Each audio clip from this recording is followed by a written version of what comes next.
back to Indiana and be able to be next to the coach that coached me my second year in the league. And just her believing in me, trusting in me to lead this team. It's a lot of weight on my shoulder, but hey, I've been through it before, and I can do it. And just gotten the fever. I didn't even see the game. Like a secret weapon, she carried them in her bag. Caitlin Clark wears the item that Lexie Hull claims is the lucky charm of the Fever every single day. The black Air Force Ones that Clark wore to Game 3 of the Indiana Fever versus Atlanta Dream first-round matchup are something Lexie has fully embraced. It was an absolutely chaotic night. The crowd was on the edge of their seats as the Fever barely prevailed, winning 87-85. With less than a minute remaining and trailing by 3 points, Lexie made a big layup that sent the fans into a frenzy. Aaliyah Boston, who struggled in the paint and dropped the hoop that gave Indiana the lead with 7 seconds remaining, was the recipient of a flawless feed from Odyssey Sims moments later. Come on. One stop, child. Let's do it. One stop. I know y'all nervous. I can feel it. I can feel y'all nervousness. But let's be good. We go. One stop right here. Let's go. Can the Fever advance to the second round? It's all depending on this last 7 seconds right here. Here we go. Here we go. Oh my God, I'm nervous. Ryan Howard. And she passed. Lexie with the game when it stops. Lexie with the game when it stops. Elton! Lexie! The Fever punched their ticket to the WNBA semifinals and slammed the door shut against all odds. Laughing, they're working. Lexie couldn't help but swarm about with reporters after the game, joking that Caitlin's footwear should get all the credit. Furthermore, without Kelsey Mitchell spearheading the attack, none of it would have mattered, even though Boston's superiority and Hull's clutch plays sealed the victory. When it counted most, Kelsey Mitchell was at her best, lighting up the scoreboard as if it were her own stage.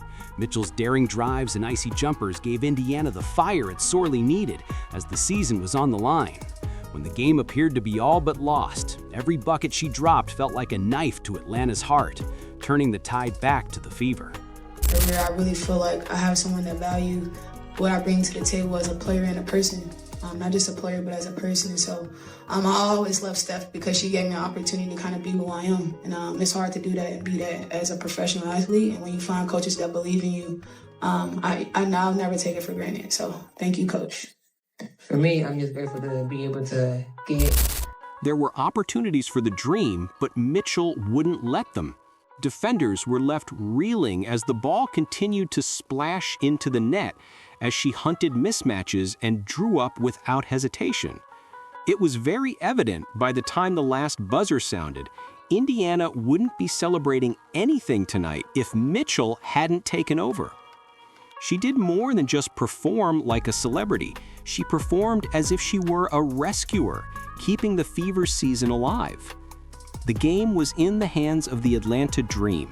They froze under the lights as Indiana ripped away all of their momentum when they fumbled it in the most vicious way possible, up 3 with less than a minute remaining. The Dream's defense was exposed. Everything they had built fell apart in an instant, and their offense went cold. Fans were incredulous. Atlanta appeared to be poised to steal the series one moment, and then they were left standing around powerless as the Fever returned. I mean, we worked so hard, and I think I'm just so proud of our group for staying with it. I mean, it's just insane that we're playing in the semifinals. I think we believed it, but there's so many people out there that didn't. And so we got another series. Decided to play some more games in Game Week, but right now we're just proud and excited and looking forward to the next step. You guys didn't lead in the second half until that last half. Panic, lost belongings, and missed rotations. When it counted most, the Dream completely failed. They left the door ajar rather than shutting it, and Indiana violently kicked it down. After the game, the Fever was humming like they had just pulled off a heist in the locker room, not simply celebrating. With cameras flashing and reporters swarming the area, Lexie Hull broke her joke, which made everyone chuckle.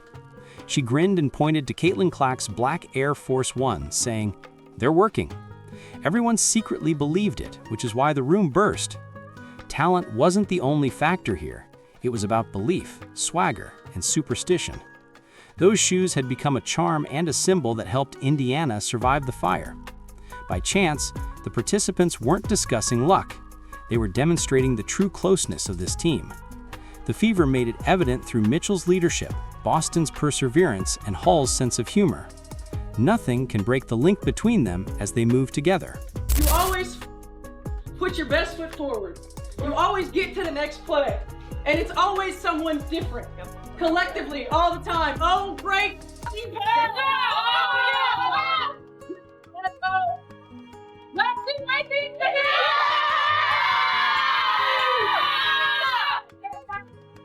The 16 points in the paint in the second half. Our defense decided to show up. And I am so proud that we lived to fight another day.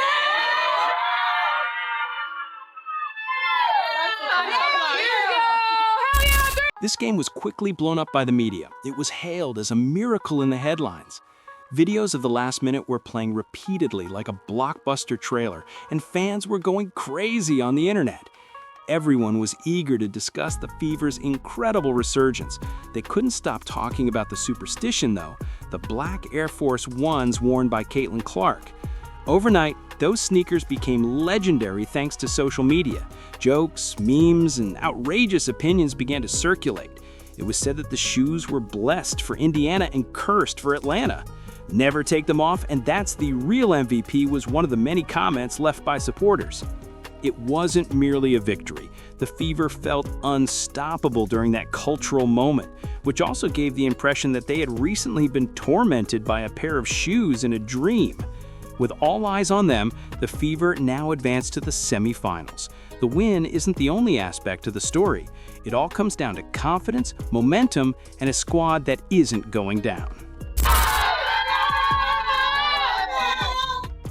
Y'all are a tough bunch of. I mean, I cannot even put into words how proud I am.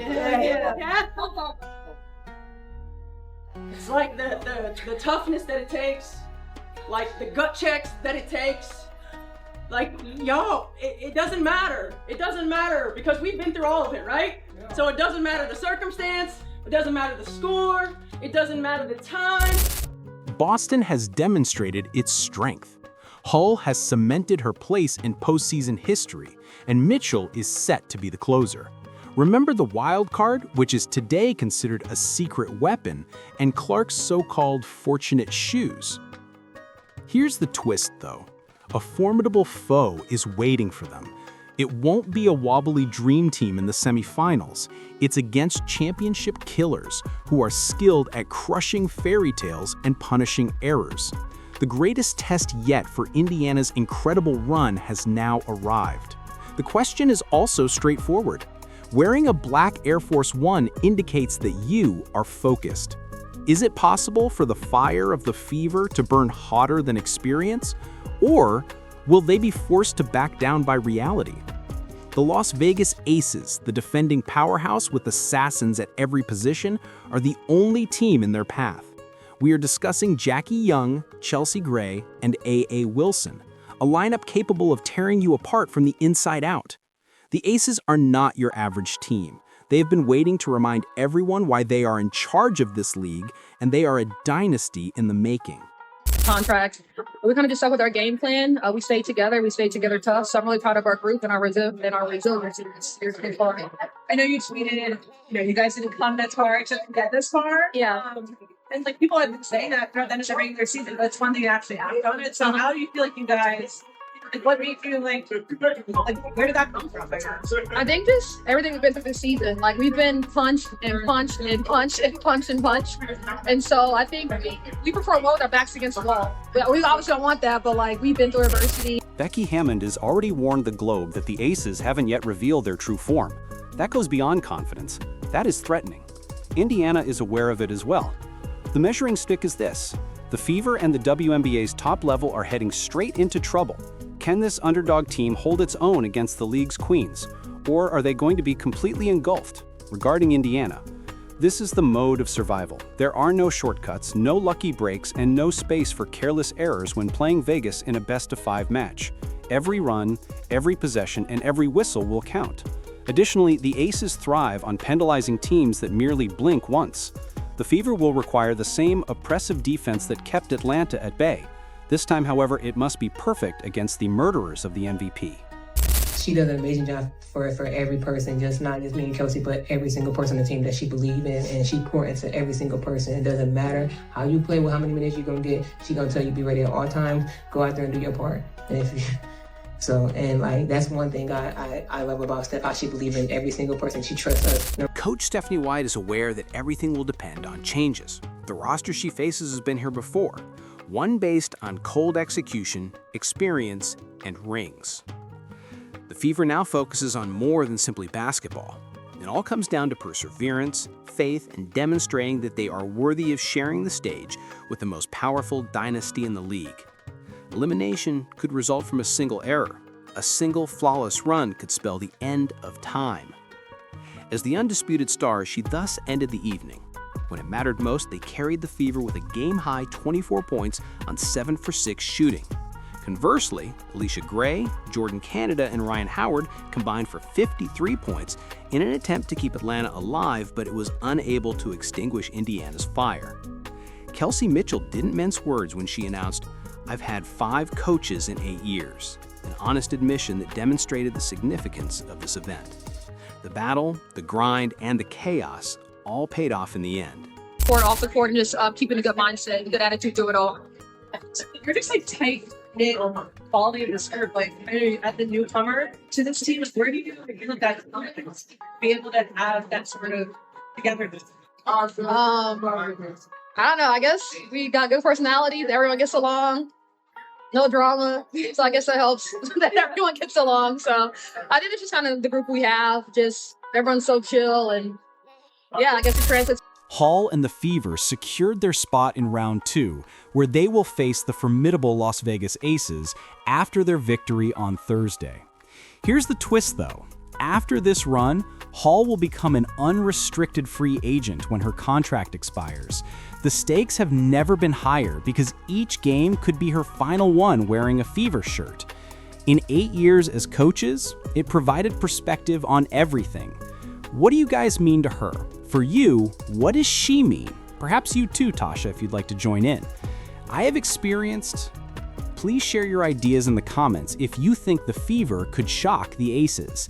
Please hit like, subscribe, and share this with all of your fans. We'll see you at the next one.